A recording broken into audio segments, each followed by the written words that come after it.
তালদিঘির রাস্তা দিয়ে আমি বাড়ি ফিরছিলাম, হঠাৎ আমি দেখলাম হেওড়া গাছের তলায় কে যেন দাঁড়িয়ে আছে। তুমি কে? তুমি কে এত রাতে ওখানে দাঁড়িয়ে আছো? আমি হলাম শেওড়া গাছের ভূত। আজ আমি তোর রক্ত খাবো। আমাকে মেরো না, আমি তোমার কি করেছি? সমুদ্রের মাঝে অদ্ভুত কি একটা যেন আমি দেখলাম, এবং সঙ্গে সঙ্গে আমার যেন রক্ত পাথর হয়ে গেল।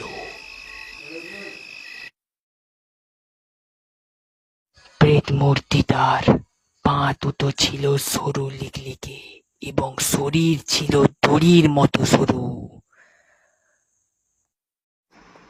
নতুন গল্প পাওয়া। হঠাৎ নদীর ভেতর থেকে বেরিয়ে এলো এক ছায়া। তার চোখ দুটো ছিল আগুনের মতো লাল, আর শরীর ছিল শুকনো দড়ির মতো। নৌকার মাঝখানে দাঁড়িয়ে লোকটা শুধু একটাই কথা বলছে, বাঁচাও। নদীর সেই রহস্য আজও কেউ জানে না।